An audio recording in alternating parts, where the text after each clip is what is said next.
you have fun, right? Yeah. What's going on? I'm hanging with Timmy from SeeYouSpaceCowboy. We're looking there, we're looking there, we're looking there.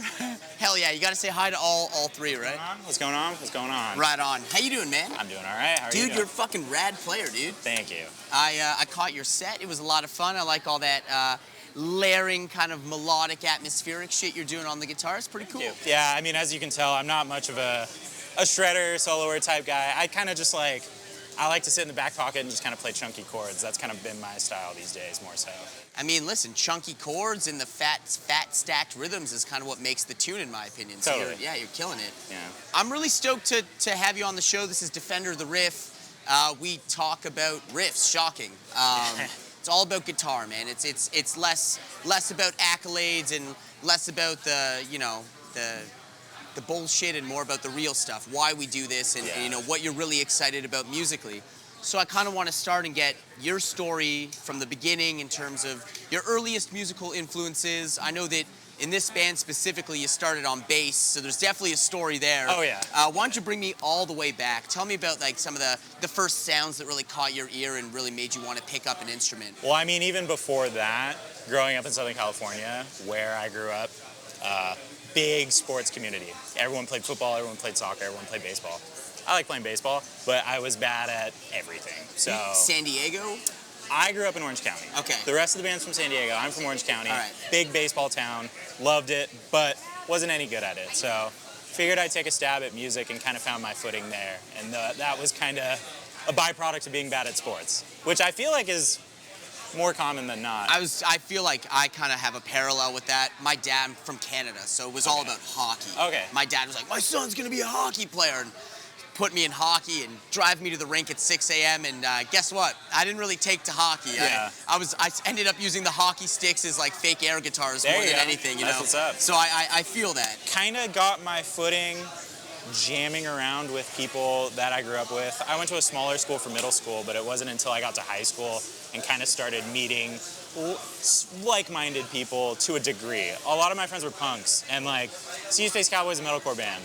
We're all living that fantasy of playing the kind of music we wanted to play when we were 14. Right. But all of our punk friends said it was lame. So here we are at 28 doing it. Here we are, 28, playing riffs and drop C and loving it, right? Exactly. That's awesome. So what were some of those? Were you always like metalcore, or was there like, did you get in through classic rock, or what are your earliest sounds that you get into? I mean, growing up, I grew up in like a classic rock, power pop house. Like Nice. Linda Ronstadt and Todd Rundgren were always playing.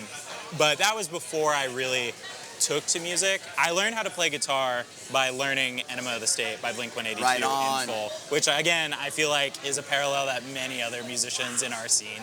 Especially the age group as well. There was no bigger, cooler band than Blink at the time, right? So that kind of like, that showed me what palm mutes were and kind of like a little bit of movement in the riffs around, but like, I don't know, came up listening to like the bands that you find getting into punk, like Black Flag, Misfits, and stuff like that. But it wasn't until I found bands like Exodus, where like, that was like, okay, chugs, like elaborating on that. And then from thrash metal, I started hearing more like kind of scene adjacent stuff. Like the first like Panic chord I ever heard was All's Well That Ends Well, Chiodos, the end breakdown of There's No Penguins in Alaska, where it's just like...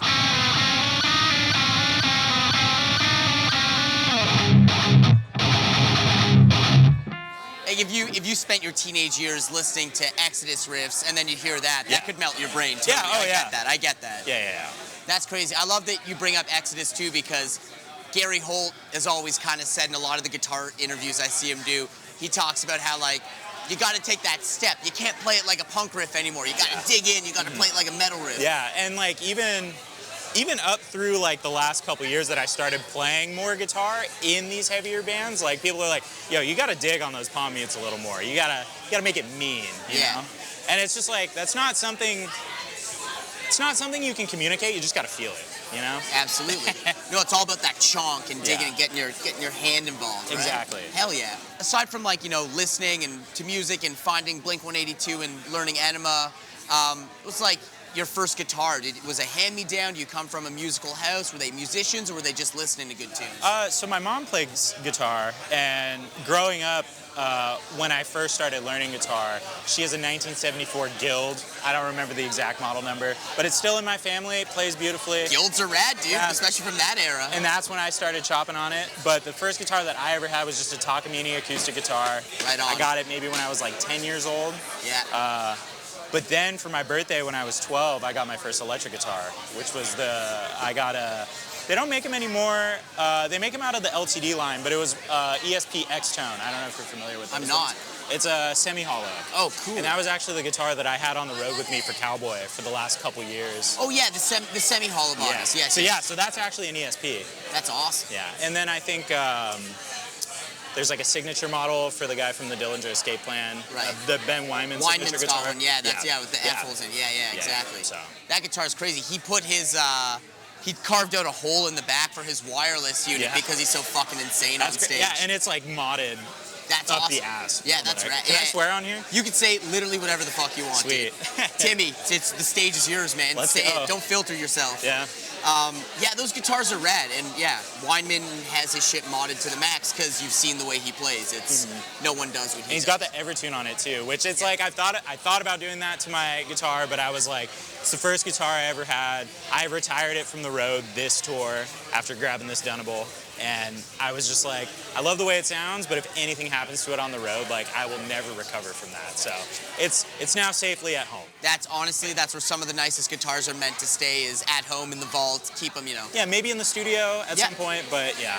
You gotta be willing to beat the shit out of an instrument on the road and be cool with damage, especially if you're flying and stuff. Like you kind of need to be open-minded to shit happening and getting dings and buckle rash and whatever. You know? Yeah, and every tour I kept taking it on, I just would get more and more nervous. I'm like, I'm just playing with time here right now. Yeah. But no, it's rad. This Dunable's sick too. I play a Fender as well, but I just kind of bounce between these two, and it's been rad. That's rad. What's the story with bass? Like, did you start playing bass in bands when you were younger, or was that strictly for this band? How does that happen? So the first few bands I played in, I actually played drums. They were just really bad punk bands when I was in high school.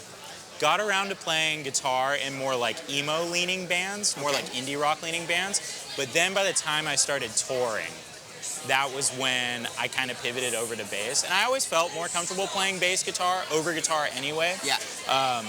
And the last like 3 bands that I was on the road with, I was playing bass. So when Cowboy was all getting started back in the day, it was a combination of 2 bands where Taylor, Connie, and Ethan had SeeYouSpaceCowboy, and I was writing with our original guitar player for another band, but we ended up merging the bands. I was playing bass. It was fun.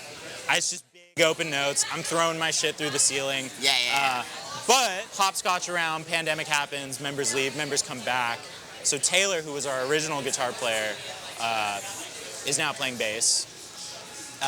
Ethan, who started on drums in the band, is now playing guitar. And he was the one who reached out to me and was like, hey, we're going to try to tour after the pandemic again. You want to come back and play guitar? And I was like, I don't play guitar, but I guess. But I was like, well, we'll figure it out. So it's only 2 extra strings. Exactly. And they're the most fun strings. Yeah, I was saying earlier, these are the panic chord strings. So.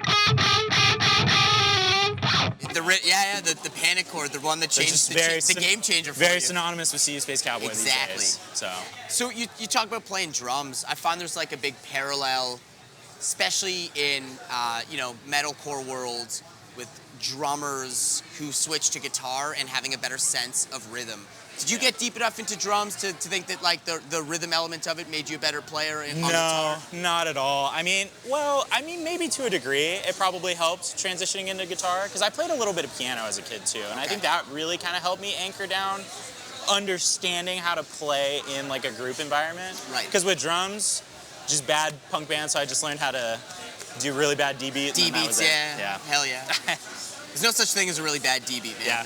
The D beat's supposed to sound like your grandma falling down the stairs sometimes. There you go. Yeah. Because I find that people who understand rhythm on a drum level can transition really well to guitar, especially like the chonky. You're talking about down tune and breakdowns and all the chonky stuff. I feel like there's like a really important parallel there between like rhythm playing drums and guitar. Yeah. Yeah, for sure, man.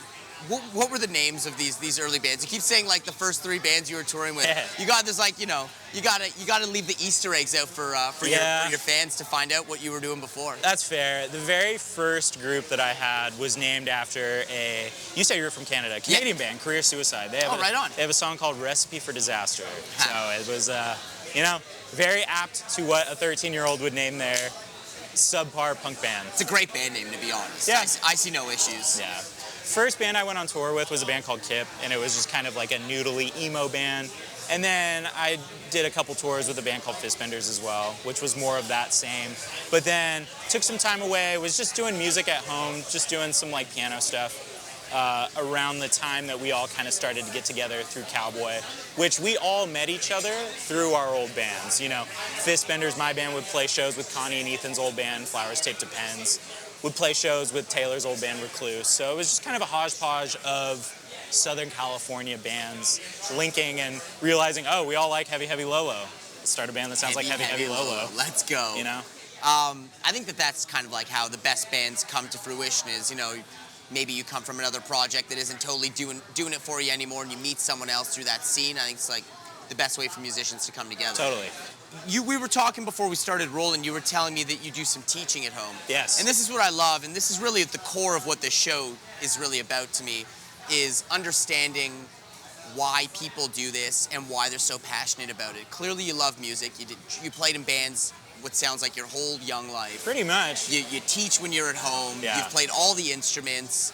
What is it about music and this lifestyle that like really does it for you? Because there's way easier ways to make a living. Yes. There's way more stable ways to live your life. This is not the road isn't the easiest way that people always think it may be. Full disclosure, we're sitting in a tent. It's 100 degrees. He just finished a set. We're both sweating our ass off. In a field in Sacramento, California. And we couldn't be happier. Oh, yeah. And that's the whole thing. Like, what is it that really makes you tick about this lifestyle? I think the biggest thing was, like, I went to school to be a teacher, and I did that for quite a while. I did it for 5 years, and as we were talking about, I played bass in the band, but I stepped down and I was gone for a while. So I strictly was just working my teaching job at home for 3 years.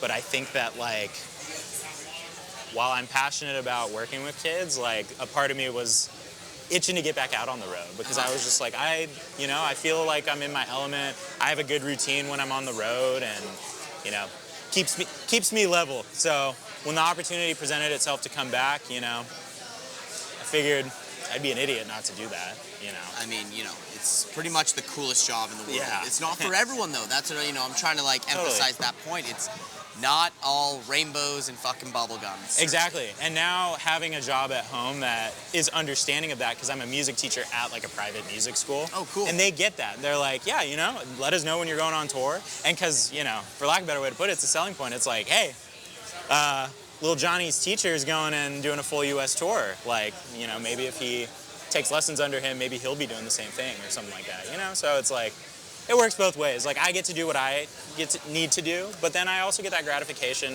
at home of, like, working with kids, which is a passion of mine, but then also getting to play music all day. Kind of like you're doing right now. Like, I just, like, when I go to work, I just get to sit and play guitar all day. Which is pretty much living the dream, if you ask me. That's awesome. Was your teaching job prior, you said you were teaching for 3 years, was that like secular studies or were you teaching music? I worked at a public high school. I worked in special ed for 3 years. Wow, that's awesome. But then once I started touring again, I was like, gotta find something that works at home. So I was able to get a job at a music school, and it's been a blast. So that's awesome, dude. That's rad. So what's next with the band? You guys doing a little festival run right now? What are you guys up to? Yeah, we're out on tour with Nothing Nowhere, Static Dress, and Unity TX. This is our last tour of the year. We just dropped a couple new songs as well. First couple releases in the last couple of years since our last full length, and nothing announced yet, but keep your eyes peeled. All three, yeah. Keep All three. your eyes peeled. Yeah, there you go. That was better than what I did. Well, I mean, we're working together. We're playing off each other, right? There you go. You started it. That's awesome, man. I want to kind of dig in a little bit about some players. I like to kind of get an idea of who your guitar heroes were growing up. Oh, man.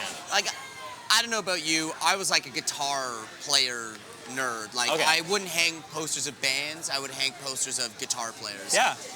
Were there any guys who, like, just really made you think that this was the coolest shit in the world? The first, like, I mean, obviously we were talking about Blink-182. Yeah. Like, I thought I was Tom DeLonge from like age 9 to 12, you know. Were you like carving shit in your guitars too and Like stickering bombing? Big black tube socks That's up all awesome. the way, Dickies below the knee. That's like, awesome. But no, I would say like music kind of clicked for me on like I want to do this and I want to do this crazy kind of moment when I would first start seeing videos of like at the drive-in, and I would see Omar Rodriguez Lopez throwing his shit everywhere. Yeah. And did it sound great? No. But did it look cool? Yeah. And I mean, that's like the whole shtick of our band too. It's like, I try to play the best that I can, but I'm just trying to get crazy, you know? For sure. So. Listen, if people didn't want to, you know, have an experience, they could sit at home and listen to an album. I'm a full believer in coming to a live show and experiencing something that you can't experience at home. Yeah. And I just watched you play. That's exactly what you guys bring. Hell yeah. It's a fucking spectacle. Thank you.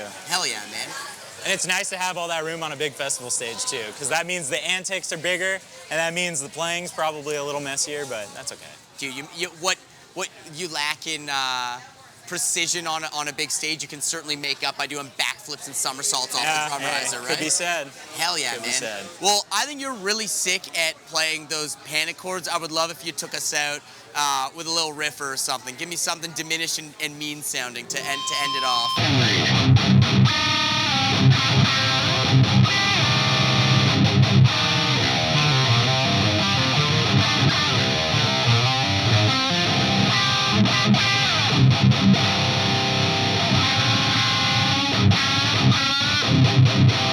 Hell yeah, Timmy. Dude, you're the shit. Sweet. Appreciate hanging with you. Thanks so much for being on Defender the Riff, dude. Sweet. Thank you for having me. Hell yeah, we'll catch you soon. Yes. Cheers.